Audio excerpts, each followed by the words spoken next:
Welcome to another episode of This is Revolution. The host for today is Varn of Varn Vlog.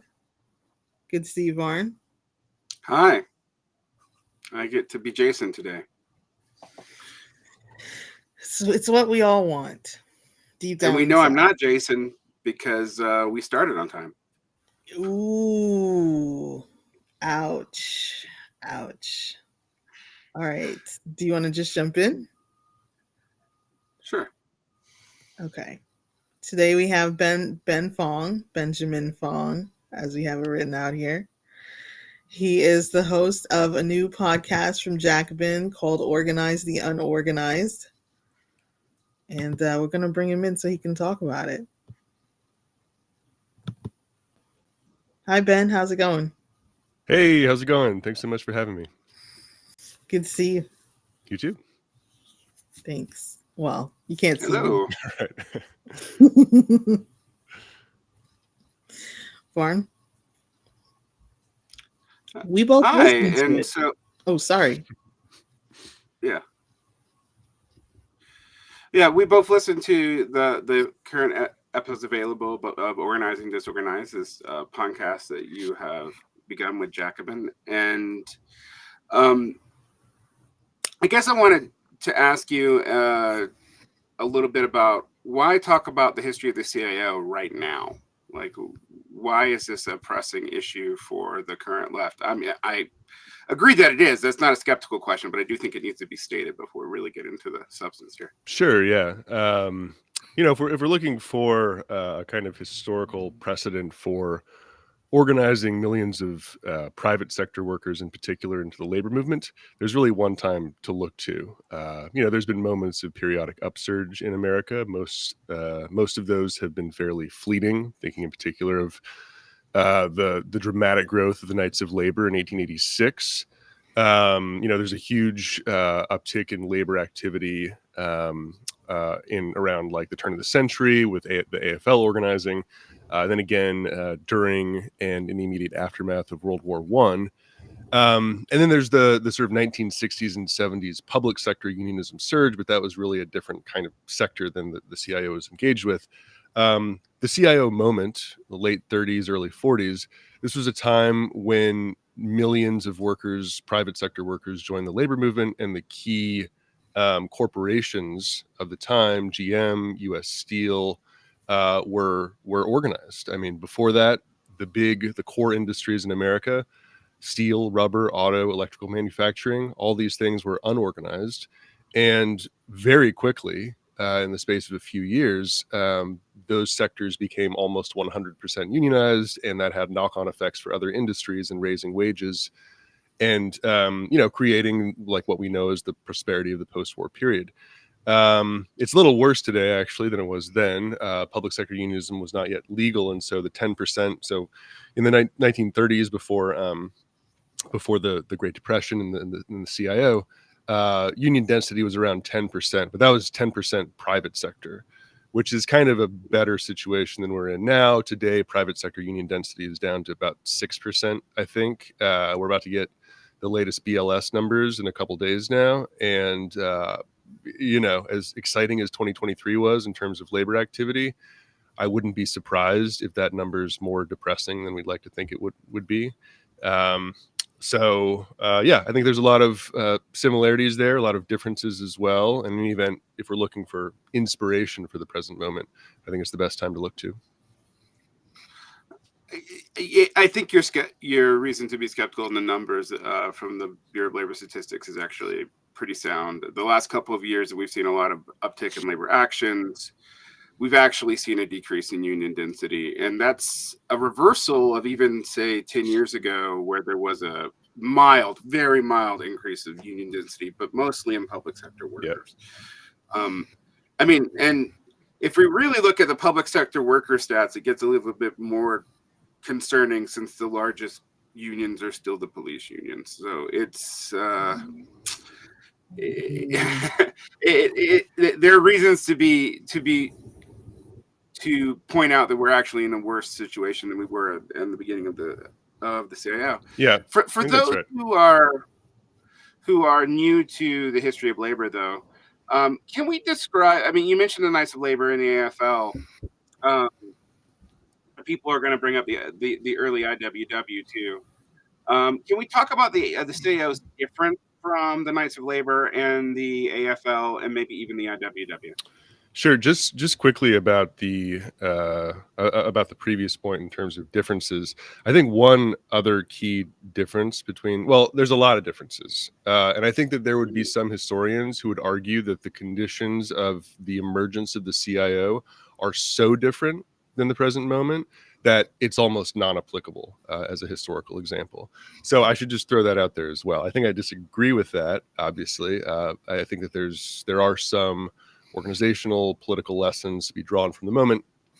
But to get to, one way in which it was different is just that labor law today tends to channel labor activity in very particular and conscripted ways. So in the 1930s, this was a moment where, thanks to the 1932 Norris LaGuardia Act and then the Wagner Act, and just a sort of general willingness to push the boundaries of what labor was willing to do, there was widespread disruption. And I think that's part of what made possible the CIO moment, that labor activists were willing to push the boundaries of the acceptable.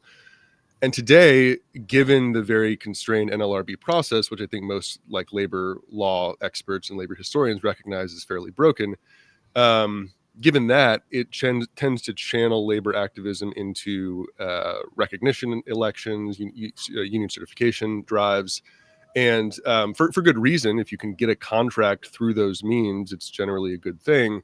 It's just that it's become so harrowing a process for so many people that it's almost not worth the effort in a lot of cases. And so it's a different time in terms of just like the way in which labor activism is directed. But to get to your last question, so the American Federation of Labor was the dominant labor federation starting in the late 1880s. In a way, it emerged as a rival to the Knights of Labor. The Knights of Labor won this huge rail strike, I think it was in 1886. And as a result of that, and as a result of a lot of radicals in their ranks, they grew pretty dramatically. I mean, I think they grew to a membership of almost 1 million people within the space of a year. It was a very dramatic growth. Organizationally, the Knights of Labor couldn't hold it together. So there were a lot of egalitarian impulses within the organization, but at the very top, it was really floundering.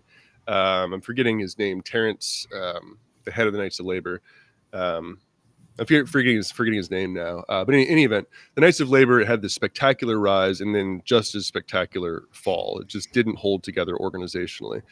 And the lesson for people like Samuel Gompers and the people who founded the AFL was that you needed some stable business form for unionism. You needed to channel it in a particular form that had leverage and power and sustainability.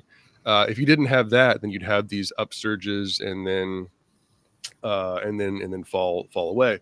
So with the AFL, they focus particularly on craft workers, people who had particular skills in their industries. They were predominantly a racist and exclusionary organization, sort of by default, right? They focused on what used to be called old stock Americans and organizing them. And so were, very anti-immigrant, did not organize Black people, did not organize Chinese people. They were actively hostile to both. And so they formed a labor movement that was almost purposefully self-limiting. Right? They wanted a labor movement that was just for skilled workers. And it was successful for what it was. Samuel Gompers, the head of the AFL, liked to talk about pure and simple unionism, right? Like, don't get involved in politics, although the AFL did get involved in politics here and there. Don't raise like broader social justice issues. Focus on industry contracts, craft industry contracts, and take care of your members. That was essentially the model. And it wasn't particularly successful in growing the labor movement, but it was successful in maintaining that staying power. And so from the 1880s, really up until the 1930s, when the CIO broke off, it was growing at times. It was fairly stable. Its members could rely upon it. And I think that that's part of what accounts for the staying power of the AFL, just that it did work for the people who were involved in it. And long past the point when it made sense as something applicable to the economic situation of the United States, people were still defending it to the death, right? They were still defending the jurisdictional claims of different craft unions, despite the fact that they made almost no sense in the new mass production industries, right? The key corporations of America were not organized on a craft basis, right? This idea of itinerant workers going from town to town with particular skills and bringing those skills along and needing to maintain their membership in the craft unions in order to maintain certain standards of living.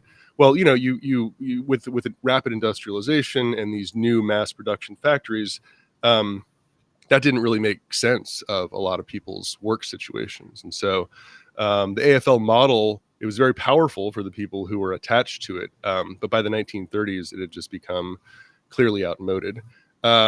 Just quickly with regard to the IWW, it's an interesting relationship there. I'm surprised that more hasn't been written about the CIO's relationship to the IWW, sorry. I think that a lot of the key organizers of the CIO were clearly inspired by the IWW. Some had been directly involved with it as well. I think the key difference, though, is this. The IWW was, they privileged the capacity for disruption above other things. And so when the CIO came along, and especially after the Wagner Act, everyone, and that goes from John L. Lewis, the head of the CIO, to communist organizers in Ohio, everyone agreed that the point of all this disruption was to channel it into stable contracts, to channel it into modern collective bargaining. And that was something that the IWW is not committed to, is not committed to contract sanctity in the same way. And so when the CIO moment rolls around, they say, we do not want to do what the IWW did. Like, okay, sure, we'll allow radicals in here and there, but we don't want to just privilege disruption. We don't want to fight just to fight. We want contracts. And we're in a political moment where that's possible to get them. And so I think that's the key difference really between the IWW and the CIO, despite the fact that they drew inspiration from that earlier moment. They largely renounced the goals of disruption and privileging that sort of what you could call more romanticized aspect of working class activism. I think it's interesting to compare the IWW to the CIO for that reason, although I can tell you what the IWW would say about the CIO in response to that. And that is because that is the concessions made to keep those contracts put you in a bad situation in the 1950s. Yeah. But I think it's important to note how many people involved in the CIO kind of came out of the IWW. And a lot of them came through the explicitly communist organization around the TUEL and the TUUL. But I think it's also interesting to talk about labor law. You made a point about the AFL and the craft union structure. I think people don't often understand craft and guild unionism today. Yeah. We understand guild unionism a little bit because we know how the electricians unions work, etc.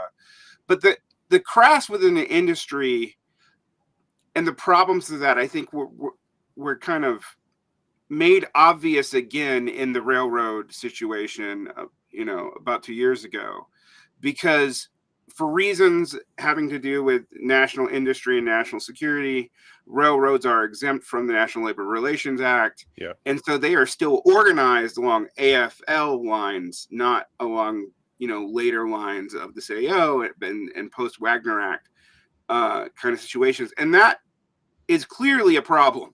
It really weakens their ability to act. So I think that's a crucial point. And for people who don't know why it still matters today, well, that's one of the reasons. So, can we talk a little bit about John Lewis in the CIO's rise? Like, what role did Lewis particularly play? How did they really start to split from the AFL? And what was there? How were they able to leverage the situation in the 1930s in the way that other groups were just not able to, including other groups that we mentioned, like the IWW and the TUEL? I'll come back to Lewis in a second. I just want to make a quick comment about craft unionism, Mm-hmm. because I agree. I think that the reasons for and limitations of craft unions are not always appreciated for what they are, and especially in the first episode. And this is something that a lot of my guests emphasize. Just to be clear, the podcast is not much of me. It's mostly labor historians and experts who I've interviewed. It's archival clips, it's songs, and so it's a lot of different perspectives put into one podcast. And one thing a lot of people emphasize, actually to a degree that kind of surprised me, was the respect they had for the craft model. They said that it made a certain sense, and that if you're just being sober about what works for organized labor, you have to recognize that particular skills, are a key source of leverage. And what happened with the organization of mass production industries is that a new point of leverage, a new sort of complex network of points of leverage, came about that could be taken advantage of. And so the CIO was very smart about thinking about, okay, these mass production workers, right? They don't have any particular skills. Yes, it's hard work, but you're not just dealing with like tool and die makers who are very skilled people. You're dealing with people who, you can retrain within the space of a week or so, and so who are fairly dispensable. Well, that doesn't offer you a lot of power in the labor market, right? And so they had to understand the particular ways in which these new industries were put together so as to have what was called, by a lot of people, power at the point of production, right? The ability to shut things down so that like the factories couldn't run. Well, in a deindustrialized economy, you kind of lose that power, the disruptive capacity, occupying factories and whatnot, shutting things down at your workplace. It's not quite as impactful, especially if you're not targeting things like the motor facilities at GM and whatnot. Um, Skill, by contrast, offers a pretty reliable source of power. If you have skills, it is really tempting for labor people to focus on that and that alone. You still see that, like in the disjunction between healthcare unions and nurses unions, right? Nurses unions are very protective over nurses. Nurses are extremely valuable, of course, and that's why they have that power. But the NNU, it's essentially a craft union, right? They operate along craft models. They think that the people who are their members have power because of their particular skills in the labor market, not because they can shut things down at the point of production. And so that tension is still very much with us. But I think it's a legitimate one, right? Like if you're not going to be able to shut things down at the point of production, if you're not able to, occupy Chevy plant number 4 and shut things down, well, you need to have some other point of leverage. And I think that underlying logic of craft unionism will never go away so long as people have certain skills that can be exploited in that way. All right, sorry, long digression about craft unionism. John O. Lewis, he was the head of the mine workers union for a long time. He was generally recognized to be a dictatorial and autocratic guy. He did not run a democratic union. He was brutal in the 1920s. A lot of the people who came to work for the CIO later, he had kicked out of the mine workers in the 1920s. He was, as basically all of my guests said, he was interested in power and power alone, and was very effective at wielding it. And in the 1920s, because of various changes in the economy, one part of the coal industry, the bituminous coal industry, was dying essentially. There were lots of changes that weren't really conducive to the mine workers organizing in the 20s, and so in addition to being autocratic and just really brutal within the union was also shrinking. And so by the time the Great Depression hits, the UMWA is really decimated. This all changes in 1933. Lewis had been very instrumental in pushing for Section 7A of the National Industrial Recovery Act, which promised workers the right to organize and collectively bargain. It was largely a symbolic gesture in the NIRA, but it offered some means of organizing. So Lewis and the miners went out into the coal fields and they said, "Hey, the president wants you to join a union. Come sign up for the mine workers union." And by and large, they did. And thanks to the NIRA, they organized the 1933 coal contract, which covered most of the industry. It was the coal code was something they had sought basically since their founding in 1890.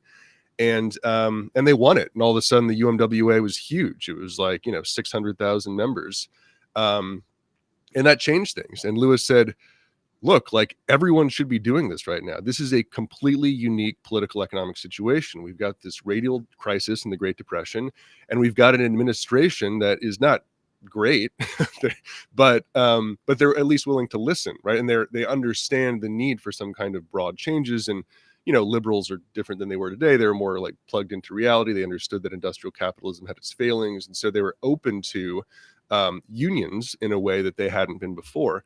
And Lewis took advantage, and he was still an autocratic guy. He was still a pain to deal with, but he recognized the moment and he broke away from the AFL in 1935. It was actually a fairly dramatic break. He supposedly jumped over a row of chairs on the floor of the 1935 AFL convention to punch the Carpenters President Union in the face. And then formed the CIO, and they began organizing rubber, auto, steel, and succeeded remarkably in a very short amount of time. So there's two themes that come up to me as we're discussing, and I think we're going to be torn between talking about now and talking about the past, and that's also part of the nature of your podcast. Yeah. But I wanted to zoom in on your point about craft and guild unions, because one of the things I think that you make, one of the points that you make that is hard for us to see how to deal with today is the implications of decentralizing, deindustrializing, and even franchising the workforce, and the way guild unions are able to leverage that. So the carpenters union, the electricians union, etc.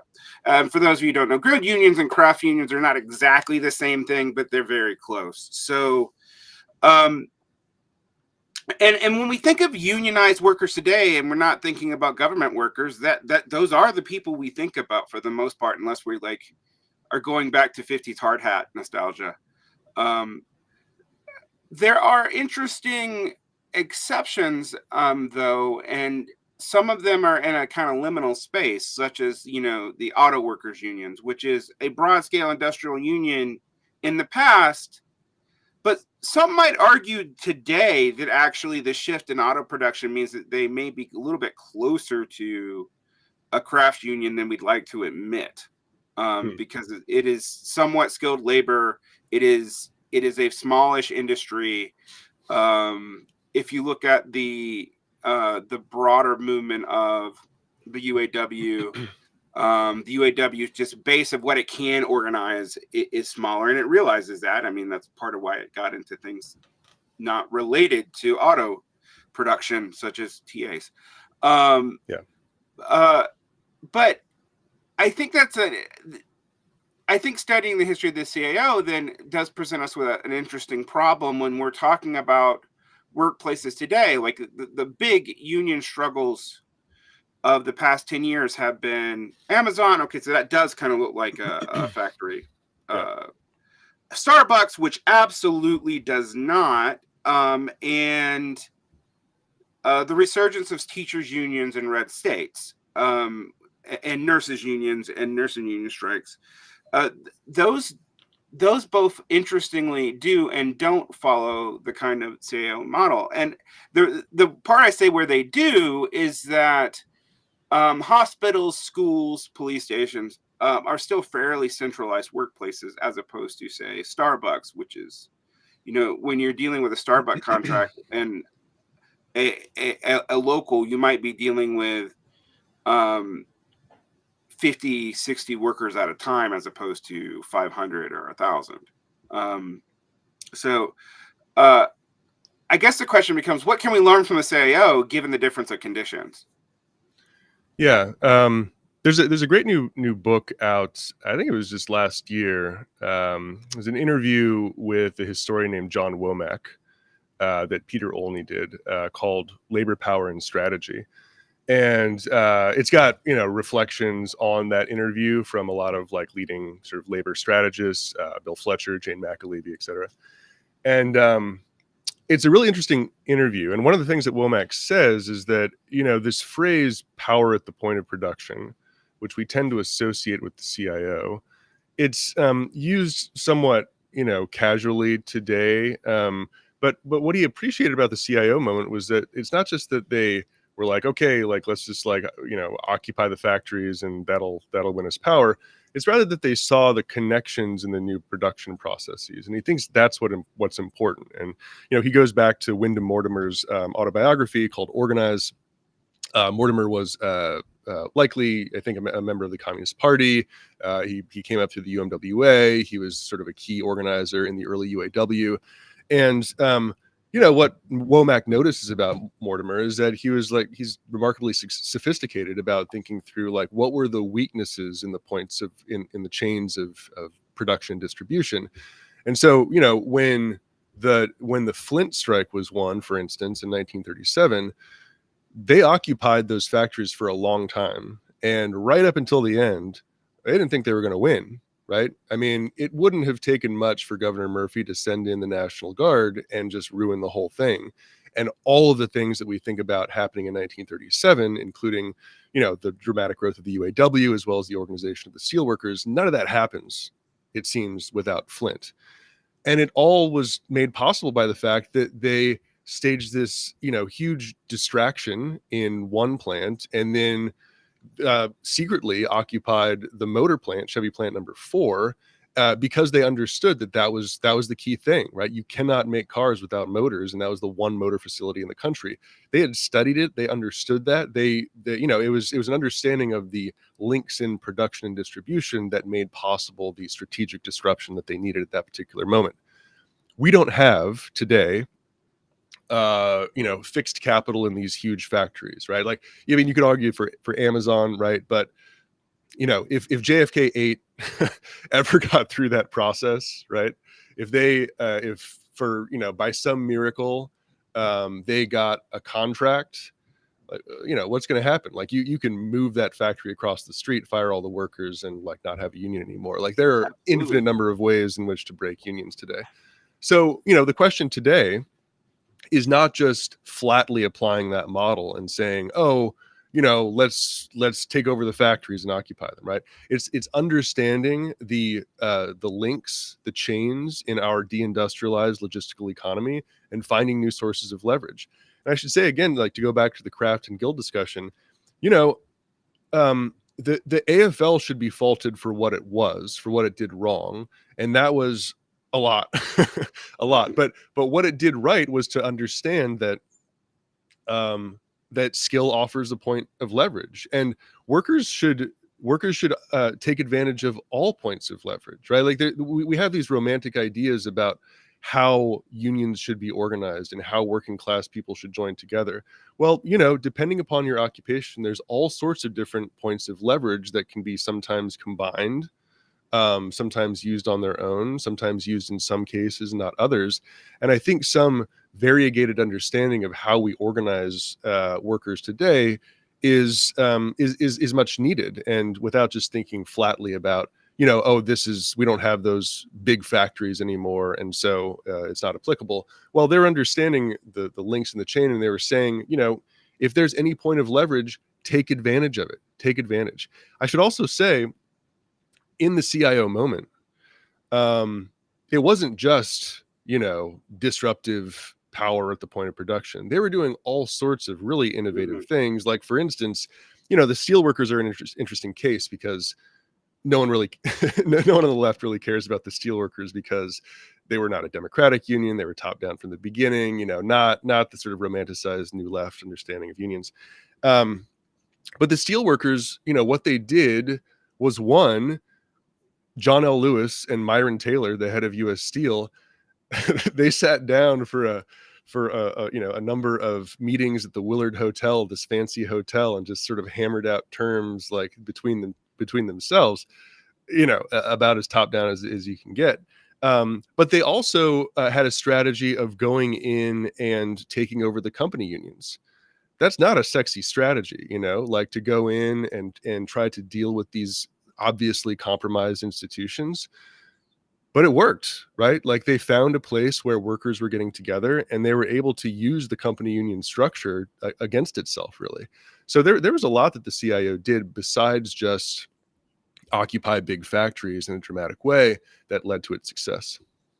Yeah, the company unions are an interesting part of U.S. history. They're very brief, but for those of you who don't know, before the National Labor Relations Act, there was an act that allowed the corporations themselves to set up quasi-unions that were kind of on a, let's say, a corporatist in the old sense of that word model. So, workers working in concert with their owners in a kind of very, very compromised union. And I think it is important to point out that the CAO really did leverage those, try to take those over, get those integrated in. Another thing that makes the CAO interesting, I mean, John, I bring up,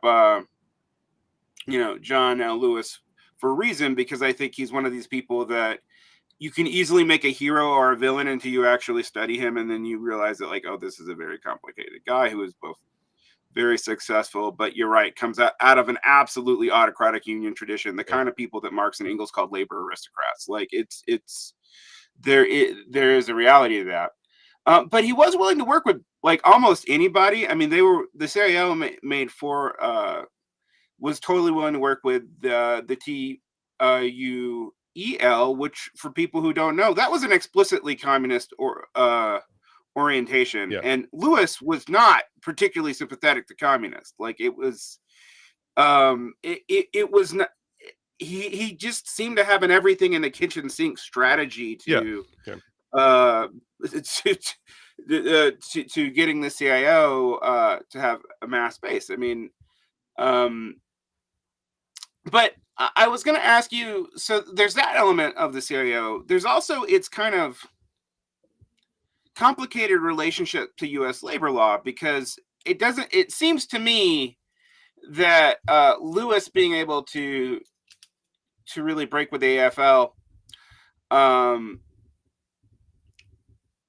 and form the CIO is tied to the conditions that lead also up to the National Labor Relations Act. So, and what is the kind of relationship do you see between the CIO and changing labor law in the 1930s? Yeah, I mean, just real quickly about Lewis. I mean, he was an asshole start to finish. There's like no two ways about it. Like even when he was the champion of labor, he was being awful behind the scenes. And he was actually like quite, I mean, I think that when we think of like good union leaders, we think of, I don't know. I mean, someone like Harry Bridges or someone. I mean, someone who, understood understood what it was to be a union leader, but like still felt himself part of the rank and file, like that kind of thing, right? Lewis was not that at all. Lewis thought of himself as a kind of aristocrat. Like he didn't interact with other labor leaders. You could argue that he didn't like being a part of the labor movement. I mean, he really isolated himself in a lot of ways. And so he was, I mean, from one angle, about as bad as a labor leader can be. And I think that we just have to like live with that contradiction, that like, despite that fact, he was still able to see an opportunity at the right moment. So I think it's a sort of model lesson in not overly vilifying certain people, because you never know, like when someone's going to see a particular opportunity. And Melvin Dubofsky, who's written along with Warren Van Tyne the definitive biography of Lewis, he said from start to finish, Lewis was interested in power. In the 1920s, he did about as good as he could, right, in a dying industry, with new welfare capitalism that was sort of like cutting into like union gains. Like it was, it was a failure, but you don't necessarily need to blame him given the conditions.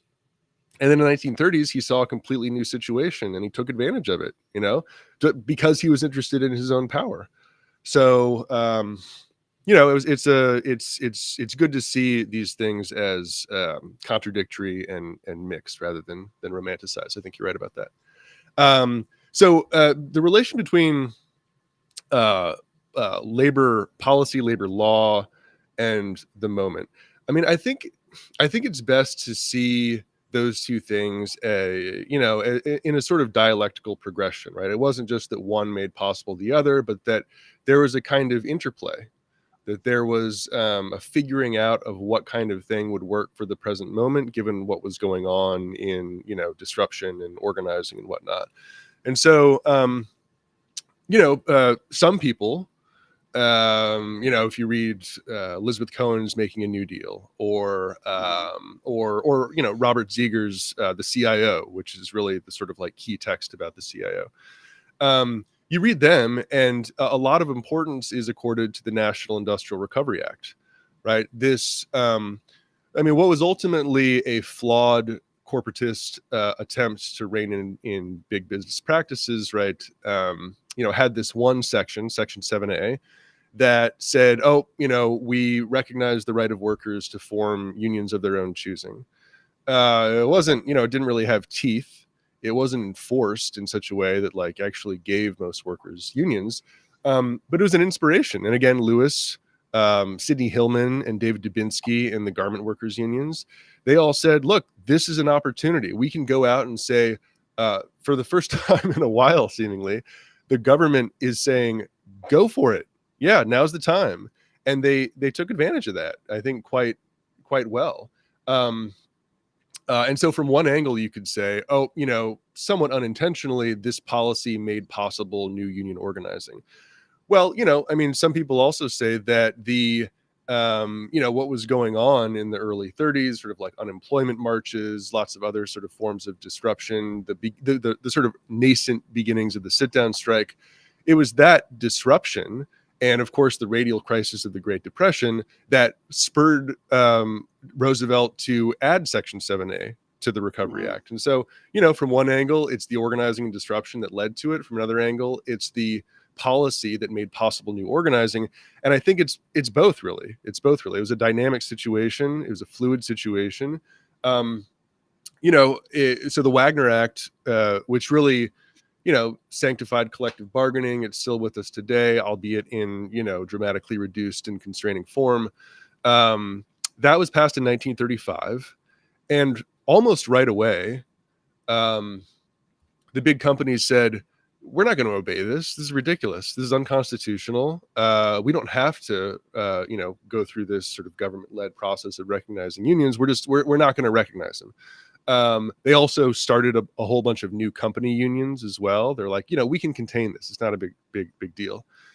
And so it wasn't really until after the Flint strike and 37 that the Supreme Court finally declares the Wagner Act constitutional. Why was that? Jeremy Brecker, a labor historian who's I interview on the podcast, he says you'd have to get into the minds of the justices to understand why they finally declared the Wagner Act constitutional and very shortly thereafter declared the sit-down strike unconstitutional. But it's really difficult to see this broad-scale change in the justice's opinion without looking to what was going on in the country. After Flint, the sit-down strike spread everywhere. Like the disruptiveness was everywhere. And so they looked at the Wagner Act and they said, this is a chance to stabilize things. This is a chance to channel this disruption into stable collective bargaining and stop all this industrial strife. So, I think it's dynamic. I think that the organizing led to the policy, and the policy impacted the organizing. And it really wasn't until the war, I would say, that things leveled out, with the War Labor Board and, the CIOs buying into the war efforts and willingness to, sign no strike pledges and all this stuff. It wasn't really until then that things really evened out. And that dialectic, that sort of dynamic situation between law and organizing, that sort of stopped and settled into, what we know as the post-war compromise. Yeah, thank you. I was about to use the D word myself. Uh, a word oft abused, but actually accurate in this case, in the sense that like you're dealing with situations that are informing each other, and to use more modern tolerance and feedback with each Yeah. other. Um, and I think with the CIO, you know, you have a dialectic of both success and reaction in a lot of the same actions. We talk about the Supreme Court. I mean, I think people often forget, maybe they don't forget now because it's becoming obvious again, how historically hostile the Supreme Court has been to Yeah. labor, both post 1950s and pre 1935, really. I mean, and um, and I think you're right to point out that part of that is an attempt to de-radicalize labor, like, but it creates space for labor to actually operate and work and do more than just disrupt. Because, as anyone who's ever talked about trying to turn a riot into a political movement, disruption happens organically a lot, but doing something with disruption is actually kind of hard. Yeah. So, um, I think that is a key thing to point out about the way in which the CIA operated. I want to talk a little bit about the war, though, because there's a couple of things that happened during the war, and again, I think we can view this almost dialectically, in that they're opposing impulses. So, like, you have all these concessions to the war effort, no strike pledges, some of which were quite unpopular with actual union membership. Um, at the same time, you have also, partly due to the war, the emergence of a more viable popular front with communists, because of both the communist own dropping of their united front from below strategy, which I'm not going to get into my opinion about whether or not I think that was a mistake, but it did change conditions on the ground, and their and the United States' willingness to play more favorably with the Soviets because they were allies, technically, on paper at least. So, what? How did that kind of double movement in two different directions Yeah. affect the CIO? Just quickly about disruption. Sometimes it's spontaneous. Mm, Sometimes it happens organically. I would say that the key disruptive actions that the CIO took were not at all spontaneous. And one mm, thing that Nelson Lichtenstein, labor historian, emphasized at many times during our interview is that he just thinks that no one should use the word spontaneous anymore. He thinks that, that nothing is spontaneous. That spontaneous is a word that you use when you're coming to a situation without sort of seeing both the organizing lead up to it as well as the particular political economic conditions that led to it. And I think that's I mean, sometimes things happen, right? Sometimes things happen that you don't expect to happen, and a lot of the skill of labor or social justice activism organizations comes in finding ways to channel that in the right ways. um, but a lot of it's not. A lot of it's planned, and I think that finding a room for not just blowing up pipelines and this sort of like dramatic like action kind of thing, finding a place for strategic disruption, to think about like, well, what will wound capital in the right way so that it pays attention and like we can offer some leverage here. I think that that's a conversation that's sorely in need of resuming today. That conversation about strategic illegality and disruption, given the constraints of labor law. It's also worth emphasizing that you know unions come in a variety of forms. Obviously, mm, comes in a variety of orientations. But at the end of the day, if a union is not willing to cut a deal, if it's not willing to say, okay, this is something that we can settle on, so that not that the employer is happy about it, but that they are willing to sort of drop their fighting, at least momentarily. it doesn't really have any power. And I think that that's the sort of contradiction of the union form. It's been long recognized in like leftist and revolutionary traditions for a long time, right? The union's a contradictory institution. And I think that sometimes we romanticize it and say that, you know, the union is this like fighting machine. It's not a fighting machine. It fights when it needs to. You know, there's a lot of pinbacks from the CIO period in particular. It says like, I don't want to fight, but if I have to, I will. Or I don't want to strike, but if I have to, I will. And I think that was kind of the ethos of the time, right? They were like, we're going to go out if we need to go out. But the point is not to go out. The point is not to fight. The point is to win. And you only win if you can find something to settle on. And I think that's the sort of brilliance of the contract. That's the way in which temporary moments of disruptive radical consciousness get institutionalized in a particular form that has some sustainability. And there's something worse than a bad union. It's when the union goes away altogether. And traditionally throughout American history, that's what happened. You know, there were these brilliant moments of upsurge in consciousness and revolutionary and radical activity. And then because of employer opposition and, you know, the willingness to send in the guns, it got shut down. And the CIO moment, yeah, it was compromised in all sorts of ways, but they found a way to institutionalize that. They found a way to channel it in the right way. And, you know, we can fault them for that, as many new left historians have. But I think that there's a certain innovativeness there that's worth appreciating as well. You know, the war, I think, the war was an opportunity, and I think everyone recognized it. Many CIO leaders, Lewis himself, but you know, by the war, it's important to state Lewis was out of the CIO. So Lewis renounced FDR in the lead up to the 1940 election. He scheduled this much hyped speech where a lot of people said he was going to announce the beginning of a Labor Party. At least that's what a lot of people hoped for. And at that moment, he endorsed Wendell Willkie, the Republican candidate. This shouldn't have been so surprising, you know, given Lewis's background. He'd been a lifelong Republican. His relationship with FDR was quite fractious, despite the fact that they worked together. And so Lewis and the mine workers exit the CIO, and they're actually quite disruptive during the war. They think that you know, giving in to no strike pledges and whatnot is a huge mistake. You could argue that they were right about that because they won big contracts in the process, even though that they pissed everyone off in doing so. But the key CIO leaders at that point, Philip Murray, Sidney Hillman in particular, they all said, you know, like, what do we want?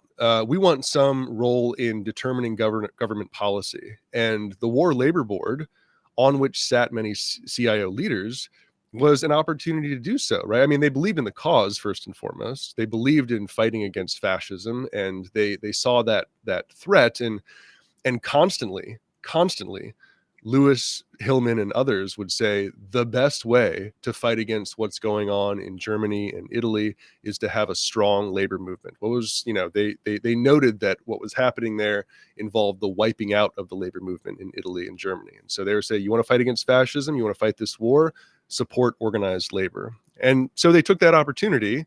And you could argue that the ascendant period of the CIO really kind of ended in 1937 after Little Steel and, you know, the Memorial Day Massacre, the failure of this really magnificent strike at the so-called Little Steel companies.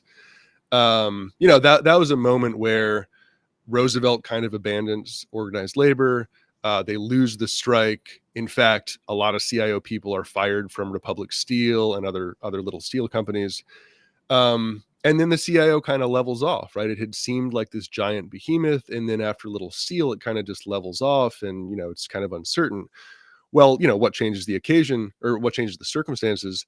It's the war, right? It's a lot of people recognizing, you know, we can't have this labor disruptiveness all the time if we're going to have war production. And so Ford finally capitulates to the UAW in 1941. Little Steel finally capitulates to the steelworkers in 1941. And so all of a sudden, industry and business, because of the war situation, are aligned in a way that they weren't before. And that promise of the CIO, the promise to deliver the end of industrial strife through stable collective bargaining, that seemed really appealing during the war when you needed to have constant productivity. And so it was used. And so, CIO membership jumped dramatically during the war. But, it was also a time when things began to be constrained finally. And like I said before, this is when it leveled off. And so many CIO unions agreed to no strike pledges during this time. It helped, of course, that, as you said, the communists were fully involved in the war effort. We should talk about the communists more, but they were discredited in one respect already by the war, because a lot of people were like why are they switching political positions on this? Like what's going on here exactly, right? A lot of people, and not just top CIO brass, like a lot of rank and file workers were like, what is going on with these communists in my union, right? They like have all these political positions that seem to like flip flop overnight. There's something odd here. But in as much as they were involved in the war effort, it was all fine temporarily. But it certainly helped that the communists were for the war effort. It meant that all those CIO unions where the communists were active and influential, they were fully on board. And a lot of radical labor historians, Stoughton Lind, perhaps most of all, has faulted the communists like pretty severely for having bought into this effort and not maintained their independence. And so it was a moment again where the CIO made huge gains, but it had become a fully you could say bureaucratized movement at that point. That spark, that energy, that ascendance, that dynamism of the early CIO, it was really muted in the war. And there was a huge strike wave right after the war, 1946. But it didn't have the kinds of effects that were desired. And in any event, it brought on a severe backlash in the form of Taft-Hartley in 1947. And that was really sort of like when things were muted. Yeah, I think emphasizing the feedback loops here is probably a helpful way to understand it, because you have this strike wave that's unleashed. It's kind of pent up during the war, right? Like it's really kind of back striking, and there is also the development of a popular front with Wallace that seems to be concerning a lot of people.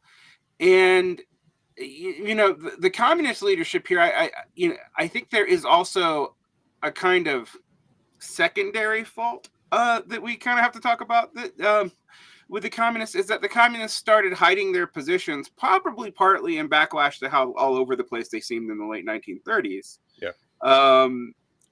And so when at the state level you started leading up to the beginnings of what would become the Red Scare, Red Scare number 2 or 4, depending on how you're counting.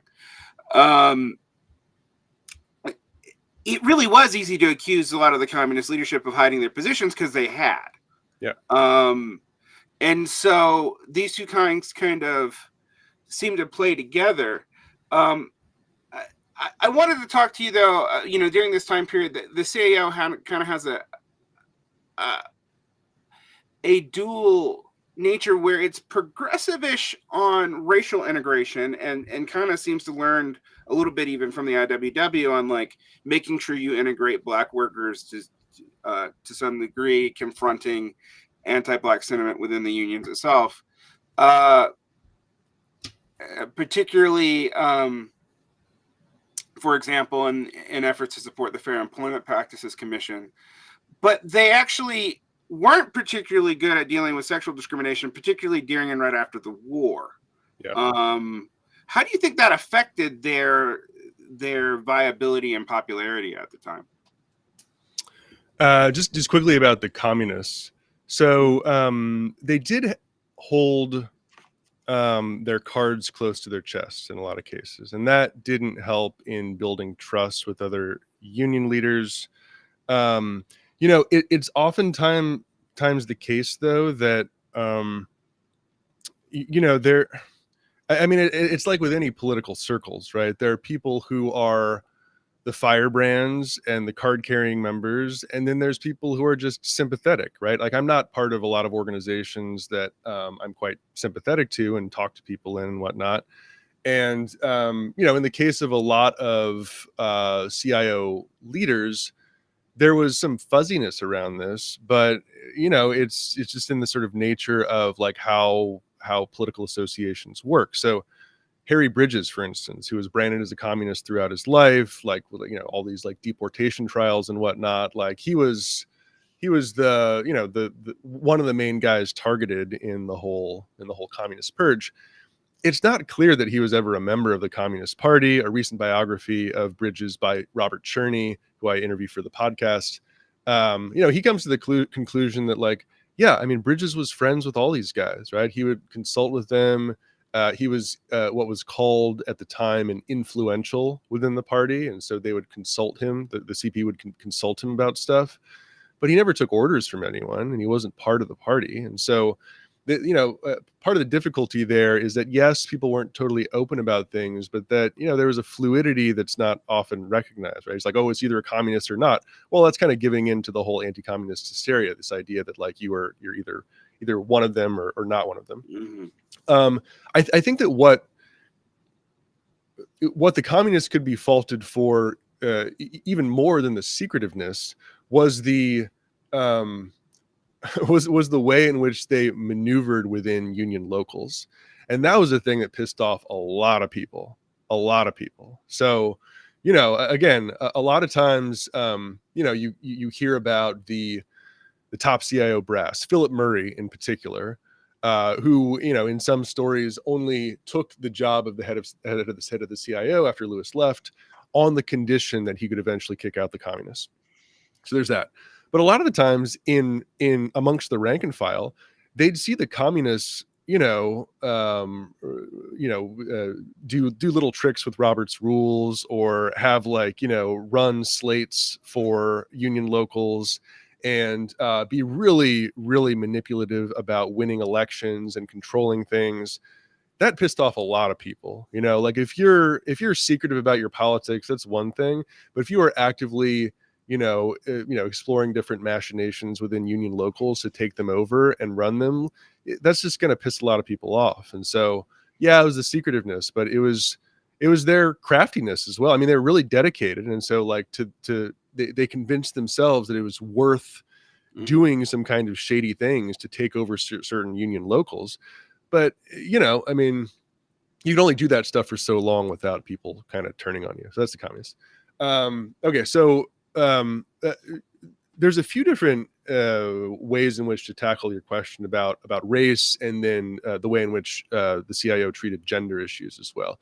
So I think that in large part due to the early salutary influence of the communists, CIO organizing was remarkably egalitarian, and specifically in steel and packing house, there was a recognition that, despite the proclivities of rank and file workers, and, oftentimes these workers were activated on class, but they had come from, segregated backgrounds and still had racial biases.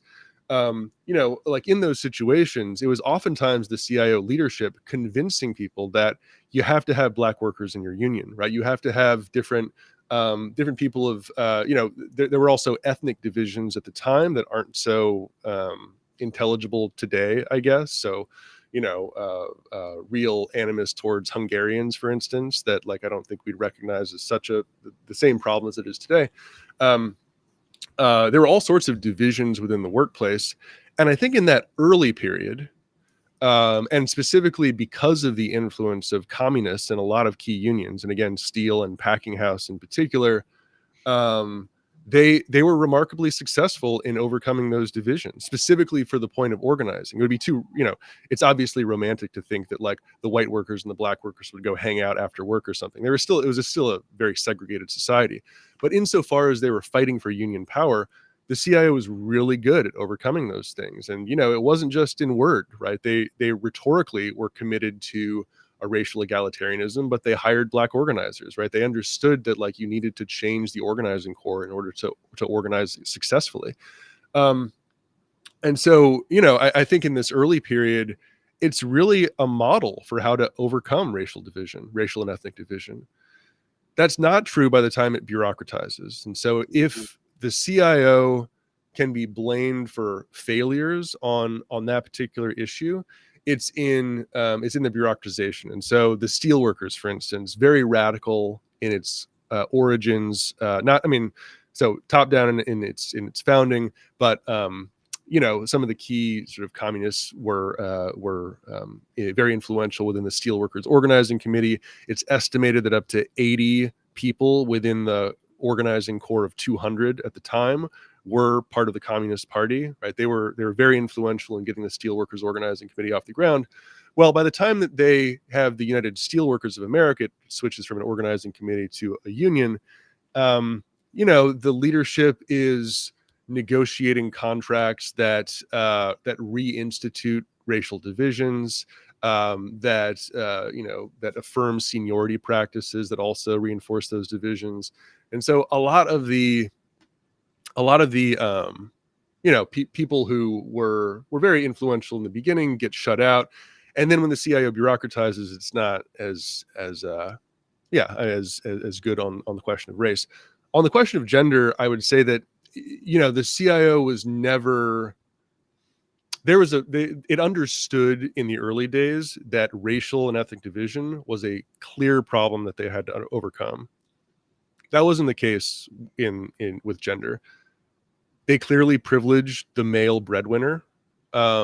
They thought of the genesis of stable collective bargaining contracts as something that would re-empower the head of household to affirms the manliness or whatever, like his place within the family. They were oftentimes very against this is the CIO leaders. They were oftentimes very against certain welfare provisions that allowed for someone other than the head of household to be empowered. And so despite the fact that they organized women, so the International Ladies Garment Workers Unions was part of the CIO, despite the fact that they clearly did organize women, there was never an attempt to break down the gender divide in the way that there was an attempt to break down the racial divide. And in a large sense, that was just sort of part of the moment. I mean, there was no, especially in the top ranks of the CIO, there was no real questioning of that. Whereas the question of race was at the forefront of their minds. Oftentimes, especially near the end, CIO leaders were actually way out in front of the rank and file in terms of race. And so, Walter Reuther, the head of the United Auto Workers, head of the CIO briefly before it merges with the AFL, he funded the March on Washington in 1963. He spoke at it, and a lot of UAW members were pissed off about that. They were upset, and George Meany, the head of the AFL-CIO, famously did not support the march and regretted it later. But there's a lot in a lot of cases. The union leadership was much more progressive than the rank and file, and really dragged them along in their organizing and political efforts. So, how much do you think the bureaucratization of the CIO actually is solidified by Taft-Hartley? I mean, clearly it starts way before then. It starts during the war, and you would probably, even from what we've talked about, you've even probably put it 10 years before Taft-Hartley. But how much is it ossified by Taft-Hartley in 1947? I would say the bureaucratization really comes with the war. That's when everything stabilizes, and part of a successful bureaucracy is the ability to contain disruptiveness, right? To find channels within which that energy can go. And it was the war that provided them that experience. I mean, the CIO leadership was driving a car that was out of control throughout the late 30s, right? Like they knew that they weren't totally in charge of things, that they were dealing with a dynamic situation and doing their best. I mean, that's again the contradiction of being a union leader. Like, you want to stoke rank and file militancy at the same time that you want to contain it. So, publicly you're telling the workers to go back to work, but privately you're saying, hey, keep it up because this is the only source of leverage that I have. And in the war, they have a new experience, right? They're able to contain things in a new way, and they're very successful about doing that. Like, largely because of national sentiment, the desire to like participate in the war effort in a patriotic way. And then after the war, there's a lot of plans. There's a lot of actually fairly ambitious plans, and I don't think that that's totally appreciated sometimes. I think a lot of people say, oh, the CIO, they purged the communists in 48, 49, Taft-Hartley, like it was over by then. But, Reuther, John Brophy, a lot of the sort of key people in the CIO, they did have a vision a vision that was taken up in the later civil rights movement, for instance, right? A vision of full employment and, corporatist or tripartite negotiations where labor had a seat at the table. They were pushing for things. I think the problem, though, and the thing that Taft-Hartley did was to sort of like cut out the legs from under the CIO. So it was going to be stationary at that point because Taft-Hartley made it really difficult to take up again those tools that would allow for broad scale disruption, right? So recognition strikes, secondary boycotting, like all the things that Taft-Hartley made illegal. And then a lot of Richie Zelson, the labor strategist, he says that Taft-Hartley was designed with a bunch of time bombs sort of embedded within it, right? And they've gone off at different moments. And we didn't often see the ways in which Taft-Hartley was going to be so negative. I mean, labor understood at the time that it was a disaster, right? Like everyone was arguing against it. But we didn't always see exactly the ways in which it would play out. And Taft-Hartley has been successful over the years at constraining union activity in very particular ways. More immediately, its provisions, its sort of anti-communist provisions, did impact the CIO fairly immediately. And so after 1947, the CIO begins to be pretty hostile to the communist unions. The United Electrical Workers was a huge union. So aside from the steel workers and the auto workers, I think it was the third largest union in the CIO at its peak. And shortly after Taft-Hartley, the writing's on the wall for a lot of the CIO leaders.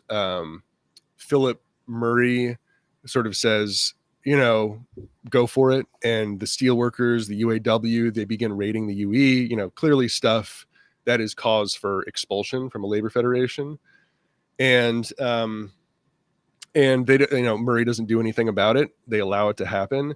And the UE says, look, like, if you don't deal with this, we're going to leave the CIO. And they do. The CIO starts the IUE, the International Union of Electrical Radio and Machine Workers, and they begin raiding the UE. It's a nasty, nasty battle between these two unions. IUE is, firmly anti-communist. The UE's leadership, I think it's safe to say, was actually they were actually members of the Communist Party. So James Matlis and Julius Emspak, most people think that they were pretty tied to the CP. So the fallout there was pretty ugly, and I think the CIO expelled 8 to 10 unions altogether, and by that point, any kind of radical energy the CIO had is gone, and it's a fully bureaucratic institution, and it would only be a few years before it remerged with the AFL. I think that there's an open question, though, about the necessity of those actions. I think that most historians would say, that was a huge mistake, right? Just buying into that anti-communist hysteria. Some other people thought that the communists had behaved pretty badly by that point, and that that it wasn't just the CIO leadership, that to actually contain the rank and file reaction against the communists, they argue that the CIO leadership, like they needed to pursue that split. And so, it's a complicated situation, and I think that I would certainly side with, with the idea that it was a disaster. It was a disaster for the unions. It was the workers who lost in that purge. But a lot of things were going on that, led to the communists being discredited by a lot of people. And so that fracture, ugly as it was, to some historians was kind of a necessity, that it was always going to happen. Yeah, I think that's a fair point. I guess that leads me to, we have to deal with the union's relationship to the Democratic Party at this point. And it is often blamed on both the communist shift from the Popular Front, from the United Front from below to the Popular Front, and just the New Deal coalition in general, how the left got subsumed by the Democrats. I actually do like to point out that trajectory started about 30 years prior, in a time that it made even less sense, with the Populist Party linking up with the left of the Democrats in the progressive movement in 1900 and liquidating themselves into that. So it wasn't like the 1930s was the first time that happened, but the relationship of the Democrats to Taft-Hartley is something that I think is subtle, in that Truman vetoed it, but he also was the first president to invoke it. Yeah. So how did the CIO deal with its relationship to the Democratic Party, as it seemed like the kind of New Deal coalition was at least fraying? Yeah. I mean, I think that's a common criticism of the CIO, that it bought into the Democratic Party too much, that it was too allied to FDR, certainly. And as, perhaps mistaken as Lewis's departure from the CIO was, and his support for Willkie was, at least he understood that the labor movement needed some independence from the Democratic Party if it was going to maintain its power. And one could argue that he was right about that. So the relationship with the Democratic Party, I think, is complicated. A lot of New Left historians in particular believed that it was a missed opportunity not to invest in a labor party. And again, certainly a lot of people thought that when Lewis was making his big announcement in 1940, that he was announcing the formation of a labor party. Most of the historians that I talked to thought that was a non-starter, that was just not going to happen at that particular moment, that FDR was always way more popular than the CIO. And, whatever independent political force the CIO could have brought to bear, it would have been nothing compared to the Democratic Party. So that's interesting. I mean, that in retrospect, it seems like kind of a non-starter, that most people agree that the Labor Party, if they had pursued it, would have been a mistake. It perhaps would have led to local gains in different ways, but certainly at the national level, we're talking about national policy and national support for labor. That was kind of a non-starter. The concern, of course, is that the Democratic Party again becomes that graveyard of social movements, and that in buying into the in buying into the Democratic Party, the CIO essentially just capitulated. There's another way to look at that, which I'm more convinced by, which is that what the CIO appreciated about the Democratic Party was not that it was on the side of labor, but simply that it wouldn't send in the guns. I think that's the sort of key thing, and something that I'm broadly convinced by, that it's really difficult for unions to have much success if they're going to be met with straightforward repression as supported by the government business alliance. It's a really difficult thing to confront. And traditionally, that's been the cause of failure, right? When brutal repression has entered the scene. And what happened in the late 30s, and what made possible the CIO's success, was not the fact that FDR was rhetorically for unions. He was, and that helped, certainly. but the fact that people like Governor Frank Murphy in Michigan wouldn't send in the National Guard. And I think that that's what the CIO appreciated about the Democratic Party, that these were people who, yeah, I mean, they were full of it in one sense. They were not friends of labor in the sense that you would hope for politicians to be, but they at least were going to neutralize that traditional government business alliance. And that's what they saw in the Democratic Party at the time. And I kind of think that they were right to do that. And, you know, I think that part of the difficulty with the discussion about the Democratic Party is that the left or labor wants to, you know, point out the disjunctions between all these different entities. And the Democratic Party is going to be what the Democratic Party is. The question for labor is whether it's going to be neutral at the correct times. And I think that that's a much more sober approach to the Democratic Party than saying, oh, this liberal X, Y, or Z is a failure because of this or that. Yeah, of course, they're Democrats. But the question is like whether they're going to not do the thing that's traditionally done at the correct moments. And that's what the CIO saw in the Democratic Party. And as much as that's the case, I think that they were correct to see it.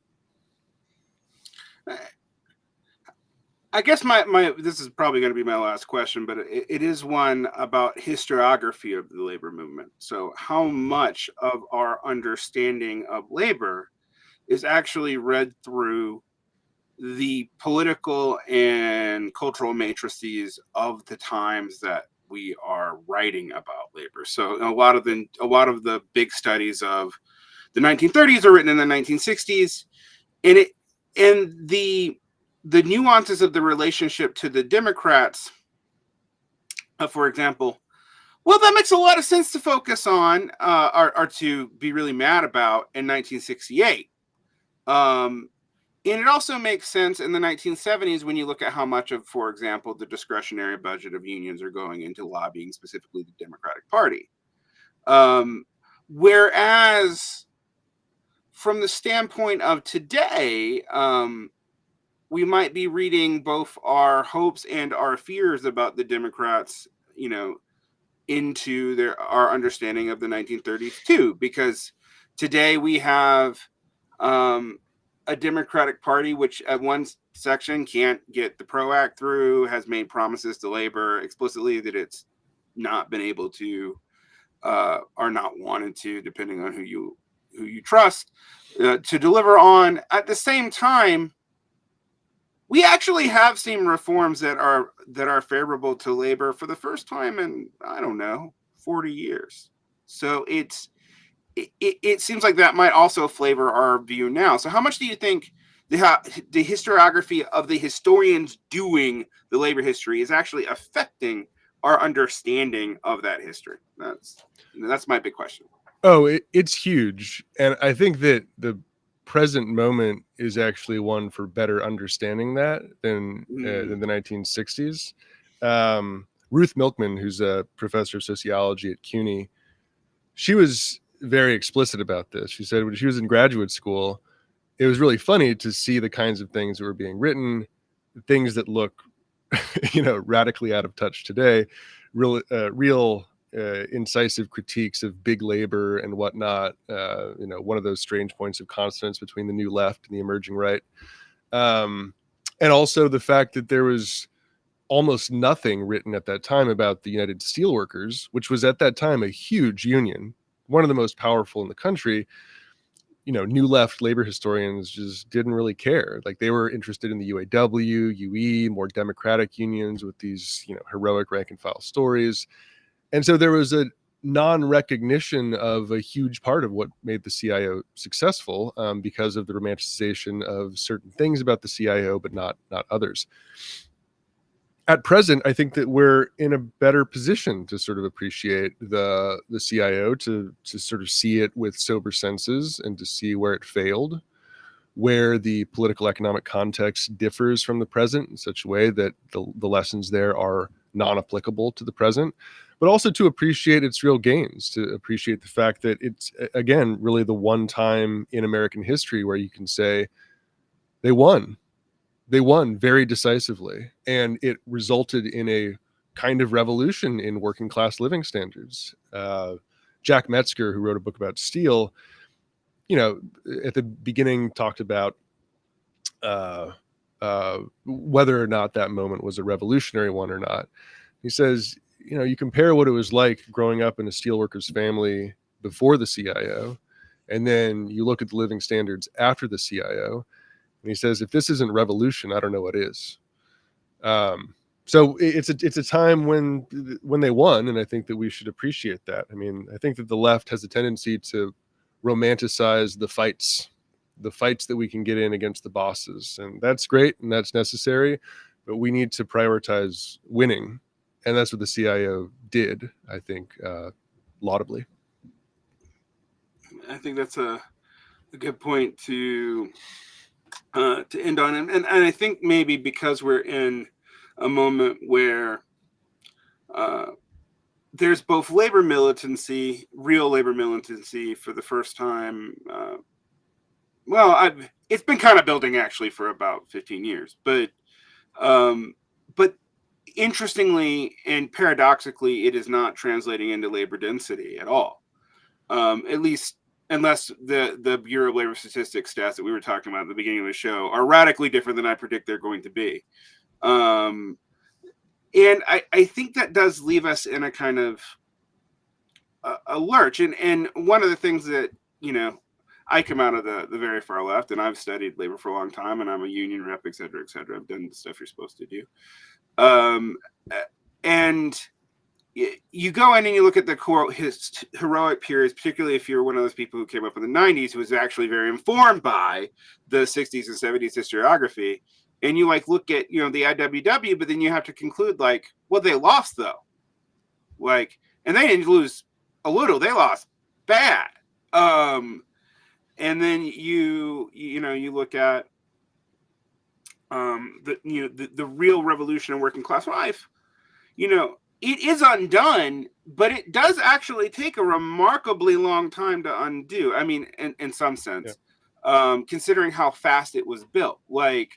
If you look at how those labor gains were made basically in 4 years, and it took about 35 to claw them back, in about, during the 1950s, one of the paradoxical things is, we can see where the labor movement is being destroyed, but they still look to be winning in terms of gains, actually, as far as what they want during that moment. And that is a paradox that we often forget now.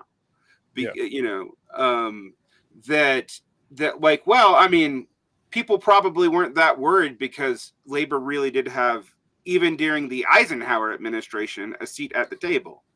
Now that is all clawed back by the early 70s, but it takes the early 70s to do it. And so I do think looking at that fairly objectively is important, but I like you think we have to look at it almost, to use that dirty D word again, dialectically, in so much that you start seeing the success and failures being intimately related, that you cannot actually just parse them out on a simple, if the CIO never rejoined with the AFL, or if the CIO hadn't bureaucratized during the war, and you're well, what would they have done? And also they did it for reasons that were actually smart. Similarly, we talked about the communists. A lot of the things that undo the communists, they were actually doing, I would say, not because they were sneaky conspirators, but because they were rationally concerned about people responding to them. And the people responding to them weren't being irrational because the communists have been up to some shenanigans. Yeah. So it's, when you look at it more that way, maybe you can form a more realistic systemic view.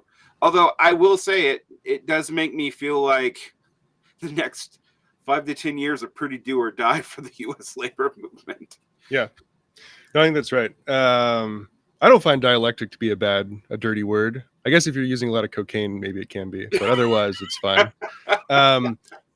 On the question of historiography, it's a good one, and I do think that we're in more sober moment for the appreciation of the CIO. It's sort of part of why I wanted to do the podcast, just to bring on, well, I mean, part of it was just to capture the voices of an elder generation of labor historians who you don't hear from much anymore. And that was a huge, get, I think, to be talking to people like Melvin Dubofsky and David Brody and whatnot. But part of it is, I think, that we can, we're past that 60s New Left moment that's overly critical of the CIO in a variety of ways, and can appreciate its gains much more. I think actually, we're not yet at the moment where we can appreciate with sober senses that post-war period and the miscues and also successes of what happened then. And, I think a reckoning there is quite necessary too. That, yes, it was bureaucracy in a lot of ways. Yes, they had lost that dynamism of the early period, but there were good reasons for pursuing things as they did, and a broader appreciation for that is necessary. There's a great book, David Brody's Workers in Industrial America, where he looks at this. He devotes 2 chapters to what he calls the uses of power, and what the CIO and what labor leaders and what progressive Democrats did at this moment where, for the first time, they were dealing with a complete anomaly in American life, which is that corporate power was limited, not reined in, but limited in ways that certain things were possible. It's certainly not the present moment, but I think soberly understanding what they did right and what they did wrong, that's still to be done as well. Mm. Well, thank you so much, Ben. People should check out your podcast, Organizing the Unorganized, over at Jacobin Radio. If you are to look it up, there's another podcast called Organizing the Unorganized. It's about organizing your closet. So look up the Jacobin Radio one. That's what the labor movement is in competition with today. Movements for self-care.